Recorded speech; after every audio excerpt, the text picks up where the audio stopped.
नमस्ते। हमेशा खुश रहो बिटिया। डॉक्टर सुशील कुमार शर्मा,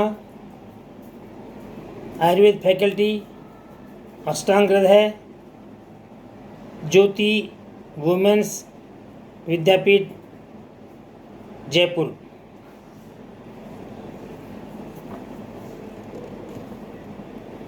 सात मई 2020 ई नोट्स, गुरुवार। टॉपिक का नाम अनरक्षाध्याय, त्रय उपस्तंभ, आहार, निद्रा, अब्रह्मचर्य। इसके बारे में आपको पढ़ाने जा रहा हूँ। अब्रह्मचर्य।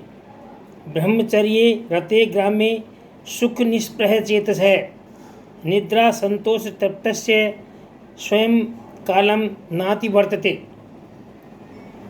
इसका अर्थ है ब्रह्मचर्य में लगे हुए, यानी ब्रह्मचर्य का पालन करने वाले, अर्थात ब्रह्मचर्य का पालन करने वाले, संभोग सुख से विरक्त अर्थात दूर रहने वाले, मन वाले एवं यथालाभ से संतुष्ट व्यक्ति में नींद अपने ठीक समय का उल्लंघन नहीं करती है, अर्थात उनको नींद ठीक समय पर यानी नींद आने के समय पर स्वयं आ जाती है, अर्थात उन्हें निद्रा लेने के लिए कोई किसी प्रकार का प्रयास नहीं करना पड़ता। असंभोग्य स्त्री, जिन स्त्रियों के साथ संभोग नहीं करना चाहिए उनके बारे में विवरण किया जा रहा है। ग्राम्य धर्मे तजेन नारी मनुत्तानाम रजस्वलाम अप्रियाम अप्रियचाराम दुष्ट संकीर्ण मेहनम। संभोग के समय जो स्त्री उत्तान यानी चित्त न लेटी हुई हो उसके साथ संभोग नहीं करना चाहिए। रजस्वला हो अर्थात मासिक धर्म से ग्रसित हो उसके साथ भी संभोग नहीं करना चाहिए। अप्रिया अर्थात अवांछनीय हो, आपको पसंद नहीं हो या किसी जिसकी चाहना न की गई हो, अनिष्ट आचार वाली विचार वाली हो, ऐसी स्त्री के साथ भी संभोग नहीं करना चाहिए। या अनिष्ट आचार वाली हो, दूषित योनि वाली हो अर्थात योनि रोगग्रस्त हो, संकुचित योनि हो अर्थात योनि मार्ग छोटा हो, उस स्त्री के साथ भी संभोग नहीं करना चाहिए। अति स्थूल कृशाम सूताम गर्भिणी मन्नयोषितम वर्णी मन्नयोनि च गुरुदेव नपालयम। बेटा, अति स्थूल हो यानी जो नारी अति स्थूल बहुत ज़्यादा मोटी हो, अतिकृश बहुत ज़्यादा कमज़ोर हो, दुर्बल हो। सूताम, सूता का मतलब प्रसूता यानी जिसने अभी अभी बच्चे को जन्म दिया हो ऐसी हो। गर्भवती हो, जिसके गर्भ रह गया हो। पराई स्त्री हो, दूसरे की पत्नी हो। ब्रह्मचारिणी हो अर्थात जिसका विवाह न हुआ हो और न ही वह विवाह करने की इच्छा रखती हो, ऐसी ब्रह्मचारिणी हो। संभोग से निरत विजातीय योनि का त्याग करें। गुरु के समीप यानी गुरु के पास में, देवता के पास में एवं राजा के समीप यानी पास में रहने वाली स्त्रियों के साथ भी संभोग नहीं करना चाहिए। समझ में आया बेटा? आगे और समझा रहा हूँ। चैत्य, शमशान, आयतन, चत्वारु अम्बु चतुष्पथम, पर्वाण्यंग अन्यंग दिवसम शिरोरधय ताड़नम। अर्थात चैत्य यानी अर्थात पवित्र स्थान। चैत्य का मतलब होता है पवित्र स्थान। किसी पवित्र स्थान पर भी मैथुन क्रिया नहीं करनी चाहिए। शमशान में मैथुन क्रिया नहीं करनी चाहिए जहाँ शव को जलाया जाता हो। आयतन अर्थात वध स्थान, जहाँ पर किसी का वध किया जाता है उस स्थान पर भी नहीं करना चाहिए जहाँ किसी को मारा गया हो। चत्व का मतलब है चौपाल, जहाँ पर बैठकर कई लोग विचार करते हों उस स्थान पर भी मैथुन नहीं करना चाहिए। मंथन करते हों या बात करते हों। अम्बु पानी जहाँ पर हो। चतुष्पथ चौराया हो, चार रास्ते जहाँ से निकलते हों। पर्वकाल जैसे त्योहार हो, पूर्णिमा हो, अमावस्या हो आदि में भी पर्वों पर भी मैथुन का त्याग करना चाहिए। अनंग मैथुनांग से भिन्न स्थान अर्थात योनि की जगह मुख आदि एवं दिवस यानी दिन में संभोग न करें। संभोग के समय हृदय और सिर पर प्रहार, चोट पहुंचाना यानी मुष्टि आदि से प्रहार न करें, यह भी ध्यान रखें।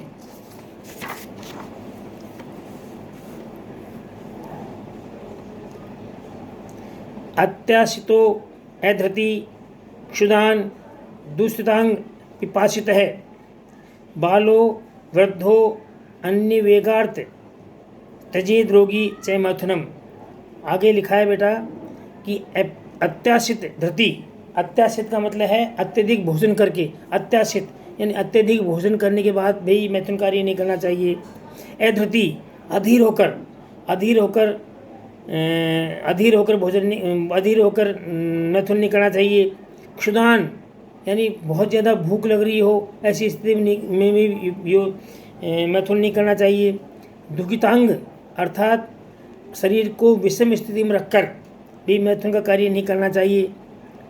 पिपासित है, अगर प्यास लग रही हो तब भी इस कार्य को छोड़ देना चाहिए। अन्य वेगार्थ अर्थात अन्य वेग हों, कोई भी वेग, जैसे 13 प्रकार के जो वेग बताए गए थे उनमें से कोई भी प्रकार का वेग आ रहा हो, तब भी इस मलमूत्र आदि का वेग आ रहा हो तब भी मैथुन का कार्य नहीं करना चाहिए। करिए। आगे लिख रखा है बाल वृद्धो एंड रोगी, बालक को वृद्धावस्था में और रोगी व्यक्ति को भी मैथुन कार्य नहीं करना चाहिए।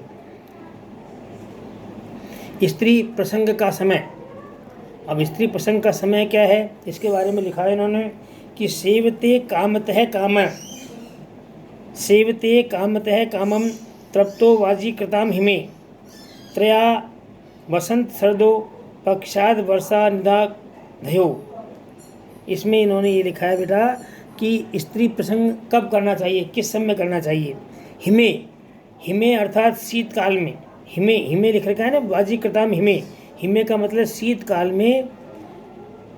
तृप्तो वाजी कृताम अर्थात वाजी कर्ण औषधियों से तृप्त होकर, ऐसी औषधियाँ जो शरीर में वाजी यानी कहते हैं अश्व को, घोड़े के समान ताकत देती हो, ऐसी औषधियाँ हो, उन औषधियों का सेवन करके और पुंसक शक्ति को बढ़ाने वाली औषधियों को सेवन करके और पूर्ण रूप से शरद ऋतु में व्यक्ति अपने जब चाहे अपनी इच्छानुसार संभोग का प्रयोग करना चाहिए। मतलब बताया इन्होंने कि शरद ऋतु में वाजीकरण औषधियों का सेवन करके व्यक्ति इच्छानुसार संभोग का सुख प्राप्त कर सकता है, अनुभव कर सकता है। आगे लिखा है त्रहा बसंत शरदयो, बसंत और शरद ऋतु में त्रय 3 दिन छोड़कर संभोग करना चाहिए। बसंत और शरद ऋतु में 3 दिन छोड़ के संभोग करना चाहिए। पक्षाद वर्षा निधागयो, और पक्षा यानी एक पक्ष 15 दिन का होता है, पक्ष बोलते हैं 15 दिन को। वर्षा और निधाधयो, वर्षा ऋतु और निधाधयो यानी ग्रीष्म ऋतु, वर्षा ऋतु एवं ग्रीष्म ऋतु में एक पक्ष यानी 15 दिन के पश्चात संभोग की क्रिया करनी चाहिए। ये बिल्कुल ध्यान रखना चाहिए, ये पूरा इसमें प्रयोग दिया गया है। अब है अनियमित स्त्री प्रसंग से हानि। यदि आप अनियमित रूप से स्त्री का प्रसंग करोगे, जो आपको विधि बताइए इस ऊपर विधि, इस विधि के अलावा करोगे प्रसंग, तो उसमें क्या हानि होगी उसके बारे में बताया है कि भ्रम क्रम उरु दौर्बल्य बल धात्वीन्द्रिय क्षमा अपर्व मरणम च शाद अन्यथा गच्छते स्त्रियम।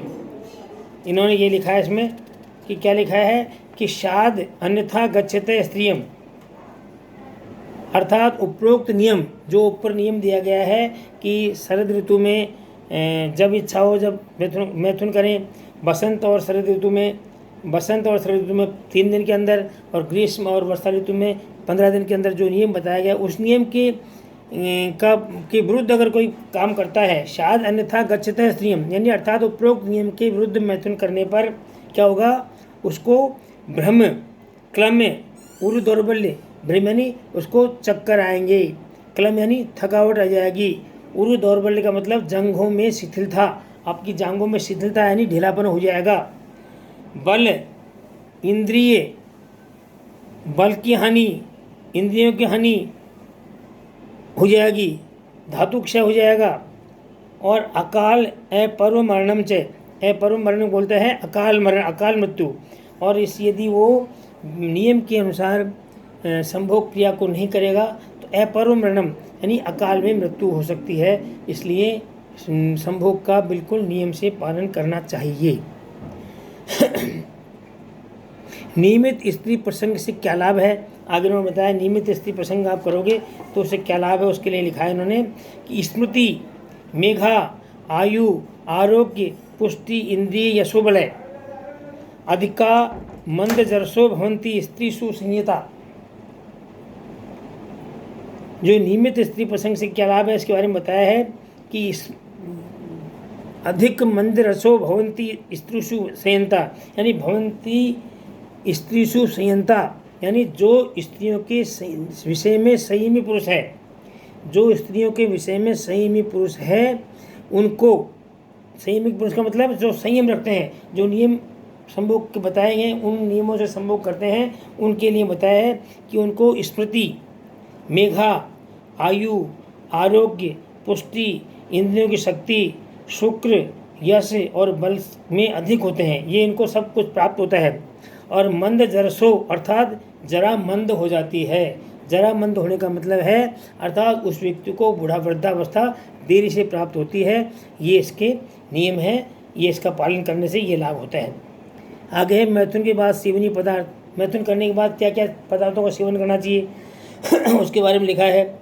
स्नान, अनुलेपन, हिम अनिल, खंड, खाद्य, शीतांबु, दुग्ध रस, पूय, सुरा प्रसन्ना, सेवते चानुशयनम, विरतो रतस्य तस्यैव मासु वपुषः पुनरेति धाम। अब इन्होंने आगे बताया है कि मैथुन के बाद क्या क्या काम करना चाहिए। उसके लिखा है विरतो रतस्य। विरतो रतस्य का मतलब है रत यानी मैथुन कर्म से विरत होने के बाद, मैथुन कर्म के पश्चात, संभोग से विरत होने के पश्चात यानी संभोग करने के पश्चात क्या करना चाहिए? स्नान करना चाहिए। अनुलेपन, चंदन आदि से लेप करना चाहिए। हिम अनिल का मतलब शीतल वायु का सेवन करना चाहिए। खंड खाद्य यानी खंड खाद्य का मतलब शर्करा युक्त पदार्थों का सेवन करना चाहिए, अधिक से अधिक सेवन करना चाहिए। ठीक है। शीत अम्बु यानी शीतल जल का प्रयोग करना चाहिए। दूध का पालन करना, दूध को पीना चाहिए। रस का मतलब मांस रस का प्रयोग करना चाहिए। यूज का प्रयोग करना चाहिए, मूंग का यूज का प्रयोग करना चाहिए। सुरा और प्रसन्ना एक प्रकार की मदिरा के नाम है और सुरा और प्रसन्ना का प्रयोग करना चाहिए। दूध, मांस रस, मूंग आदि का यूज, सुरा, प्रसन्ना इन सब का सेवन करने चाहिए। इसके बाद में सेवते चानुशयनम, इसके इन सब के सेवन का अर्थात निद्रा का समय सेवन करने से संभोग के पश्चात इन सब के करने के बाद में निद्रा का सेवन करना चाहिए। तब निद्रा करोगे तो उसके बाद में अगर मान लो निद्रा लोगे तो क्या होगा कि तस्यैवै आशु अपसम पुनरुद्ध हमें, अर्थात ऐसा करने से अर्थात शरीर पुनः शीघ्रता से शक्ति को प्राप्त कर लेता है, यानी मैथुन जन्य जो थकावट उत्पन्न होती है वह शीघ्र ही समाप्त हो जाती है। अतः इन सब का मैथुन के बाद में सेवन करना चाहिए, ये शास्त्र कहता है। चिकित्सक को शरीर का स्वामित्व, अब चिकित्सक को शरीर का स्वामित्व सौंप देना चाहिए। मतलब एक चिकित्सक जो है राजा को चाहिए कि राजा को अपनी प्रजा की सेवा करने के लिए चिकित्सक को अपने शरीर का स्वामित्व सौंप देना चाहिए और निश्चिंत होकर के राज्य करना चाहिए। उसके क्या लाभ है वो बताया इन्होंने कि श्रुत चरित समृद्धि, कर्म दक्षे दयालो, भिषजी निरुनुबंध देहे रक्षाम निवेश।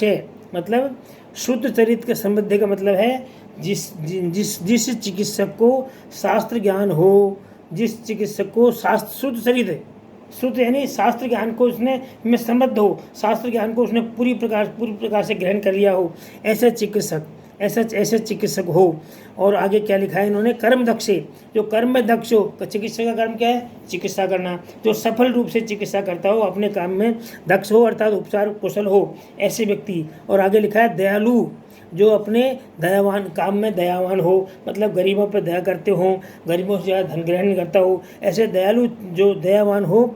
उस भिषजी यानी वैद्य में निरुनुबंध है, यानी बिना शंका के, निरुनुबंध का मतलब बिना शंका के, देह रक्षा में निवेश से, देह रक्षा यानी अपने शरीर की रक्षा को सौंप कर, भूमि पाल प्यानी राजा, विपुल तेज रक्षा, स्वास्थ्यम अतिशय कांति वाला, आरोग्य वाला, कीर्ति प्रभाव वाला और कीर्ति को देने वाला प्रभाव से युक्त हो जाता है। यानी और वो क्या है, स्वयं कुशल फल भोगी, और वो क्या है, अपने उपार्जित पुण्य का फल को भोगने वाला हो जाता है, चिरायु हो जाता है, यानी दीर्घायु हो जाता है। इसलिए चिकित्सक को चाहिए कि वो राजा की संपूर्ण रूप से सेवा करे, और राजा को भी चाहिए कि चिकित्सक को अपनी देह के सारा भार समा करके, अपनी शरीर की सारी समस्याओं को सौंप करके निश्चिंत होकर के और प्रजा की सेवा करनी चाहिए। इस प्रकार से ये 7वां अध्याय समाप्त हो जाता है। तो हम 7वां अध्याय समाप्त हो जाता है। इसके बाद में मैं आपको किसी भी प्रकार की इस चैप्टर में, इस अध्याय में यदि आपको किसी भी प्रकार की कोई शंका हो, समाधान हो, इसके लिए प्रश्न पूछ सकते हैं। एक निश्चित तिथि में प्रश्नों का उत्तर दिया जाएगा।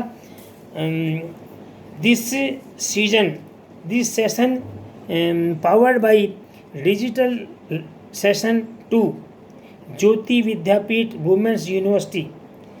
आई hope you are satisfied with my digital session. If you have any query, please mention in comment box. I will